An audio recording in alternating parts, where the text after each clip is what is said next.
Hello everyone, and welcome to Behind the Helmet. Today on the show, you will have Shakiba Brown, myself, Keandra Robinson, Amanda Barker, and Shelly Dorsey. Today we'll talk about women's football. You might be wondering, women's football? Yes, absolutely. We're here to talk about that amongst other things. Starting out with Title IX. Shakiba, I'm not sure that you know, but Title IX has actually been around since 1972, and it afforded women equal rights in sports. That's very exciting to me because it actually went through high school, college, and now it's emerging in the pro football world, among other things. Well, while you talk about Title IX, Tiandra, can you tell us more about the WFA? Sure. The WFA is Women's Football Alliance. It's actually been around since 2009. It started out with Lisa and Jeff King, and they're based out of California. It's a league that's nationwide and has 65 teams. So a lot of you guys may be wondering, I've never heard about this. Well, you're absolutely right. But guess what? We play too. So, let's go more into WFA, Women's Football Alliance. When does the season run? The season actually runs from April to June. We have 3 divisions, a championship round. We're actually very blessed now to be playing in the Canton Pro Football Hall of Fame. So this is the real deal. I mean, this is head, nose, down, 4 downs, 15-minute quarters, just like the guys. So it's not, the powder puff stuff or anything like that. Tiandra, I have a question. What are the benefits of women's football?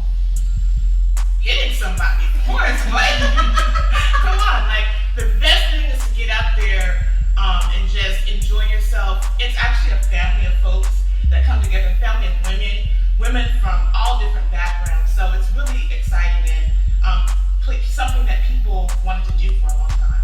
And Shelly, you also played in the WFA, so you tell us a couple benefits. The benefits of being with the WFA, you meet a lot of wonderful women. They encourage you, they see it through, and they make sure they stand beside you. Yeah, Shelby, I can really relate to that. I mean, I myself actually played. I played as a lineman, and I love football ever since I was a little girl. I can remember back to my grandmother watching Vwurld, Kentucky, and throwing the pillow at the screen. And we were a football family.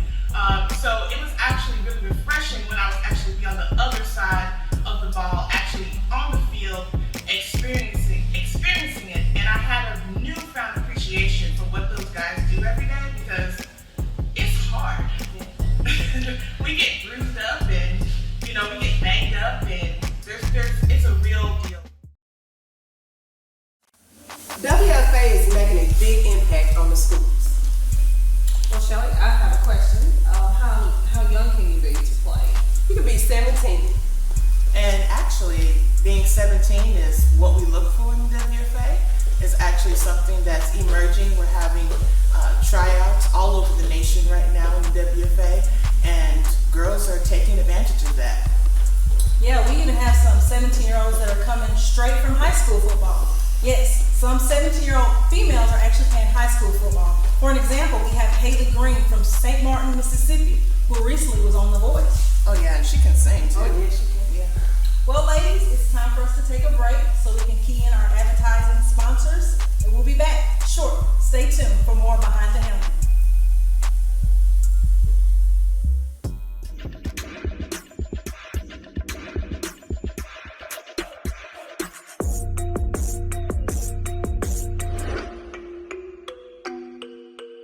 Side trying to get the edge, cuts back at the 40, at the 30 now, at the 20-yard line, it's Plumber, 10-5, touchdown, Plumber.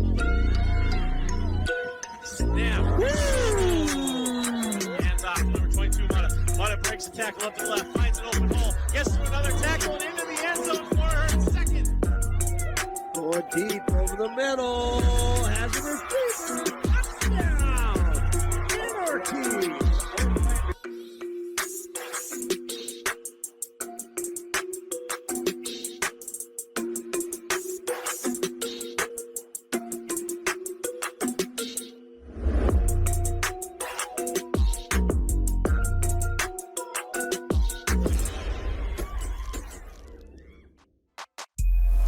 Welcome back to Behind the Helmet. In this segment, we'll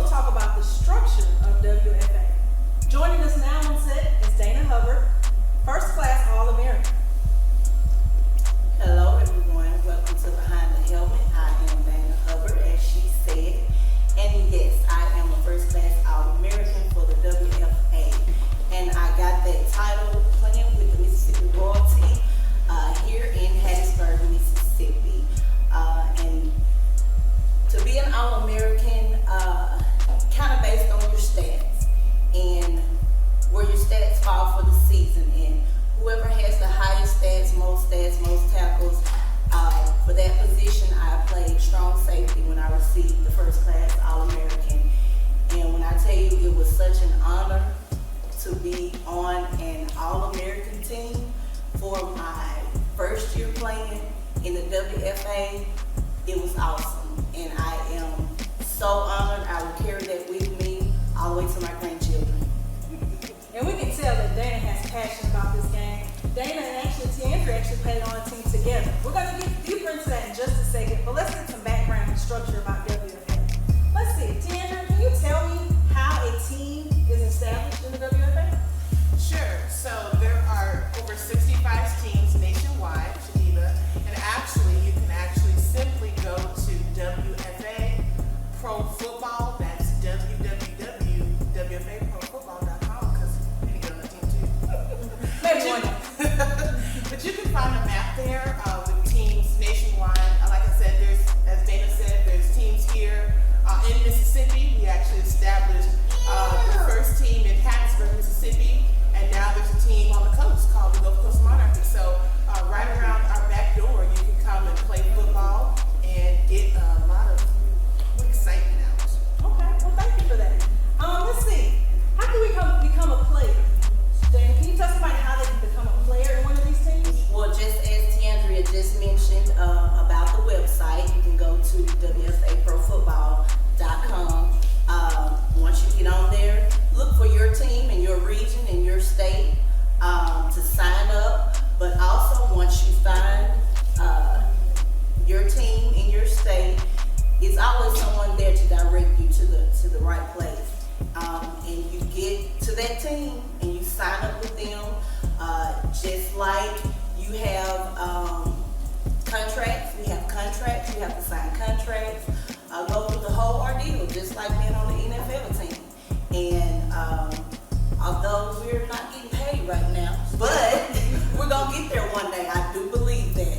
But yes, just sign up through that website and find your team in your state, and you're on to it. Dana, I have a question. Who started the WFA? Well, the WFA was started by Lisa King, as we mentioned in our last episode, which is based, she's from California, right, Tiandria? Yeah, her husband Jeff put it out there. Right, and they're the ones that started the WFA, but what makes us stand out is we're women. We're a full-fledged women's football tackle team with all the nuts and bolts that you have to be able to play tackle football. I get the question all the time, I'm sure Tiandria does also, is this the lingerie league? No, sir. This is not the lingerie league. We are a full-fledged women's football tackle team. Yeah, but then you have to keep it real with them. They're probably thinking oh, just go sign up and okay, I'm gonna run around on the field.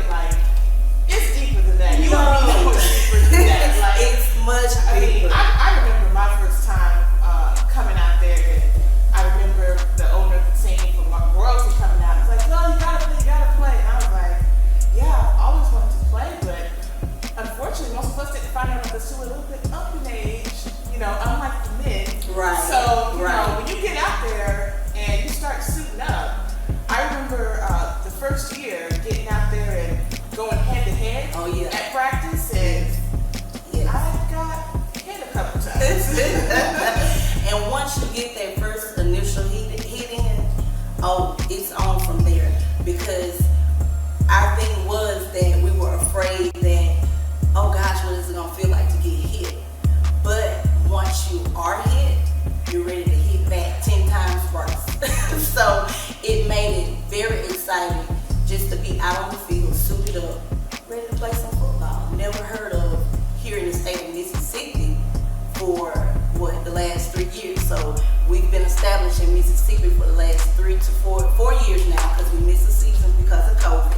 But to get out there on that field, suited up, it releases stress, pressure, dealing with the children, cooking every day. It's different for women than it is for men, but that's our motivation, that's our drive to get us out there on that field.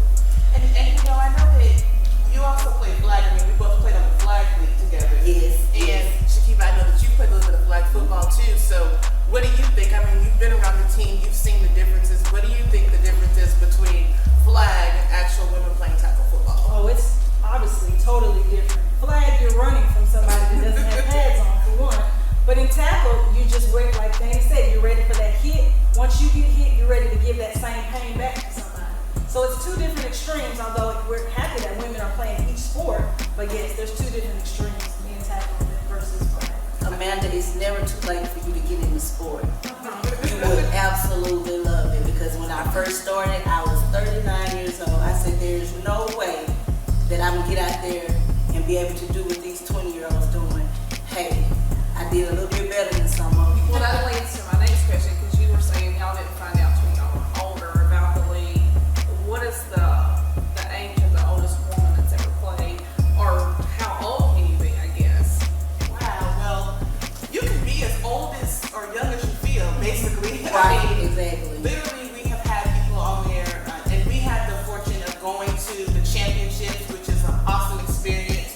The first year we went, they held it in Atlanta. Now for the next 5 years, WFA is holding it in Canton, Ohio at the Pro Football Hall of Fame. And when you're there, you realize that it's a whole bunch of women all over the country that are doing the same thing as you. I ran into someone that was 63. And we actually had a person on our team, unfortunately she couldn't play due to COVID. Right. But she was part of the team, Essie Hunter, and she was 55. And she actually played for a team before previously as well. So I mean, it's just as young as you feel. I mean, I'm gonna get out there. My daughter's actually excited to play. She's 17 and she's gonna actually, force me to play one more year. And that's going to be awesome because throughout the WFA, on every team that we have in the league, there is a mother-daughter duo on some of the teams where their daughter is old enough to play with them.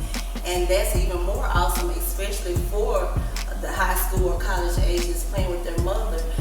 Kudos to them, and kudos to Tianka to be out there to give it one more year for her daughter. That's awesome. Yeah, no, absolutely. Like, COVID-19 kind of messed up our season last year along with some other stuff. So I honestly am happy to come back and ready for a full season because I know that on the Gulf Coast Monarchy, we're gonna give it everything we got for that D3 championship.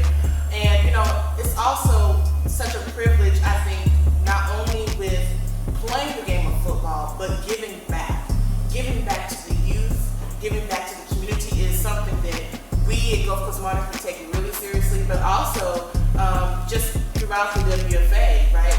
We've seen them give back on a large scale. So we do things like feeding the homeless or feeding the communities of, I think we gave out 300 meals, hot dog lunches and sack lunches and all types of stuff. But yeah, being an inspiration to the youth and then giving back is a huge part. I know, Shakiba, you've played a part in that as well. Right. I know we've had a few clinics where you have youth come out and learn different skills of the football game. So that equips them so that whenever they do get to the age or whenever they get that choice, they make that choice to try out for a team, they'll have that skill set. So WFA is great in giving back and introducing you to the sports. I know we've talked about a lot of stateside because we take homage in our state of Mississippi, but let's talk about some international play. We do have some international play with Team USA. We've had a local from Gulf Coast Monarchy, April Parkman, that went out and played in Costa Rica and was part of the USA team. Dana or Tiandra, would y'all like to share or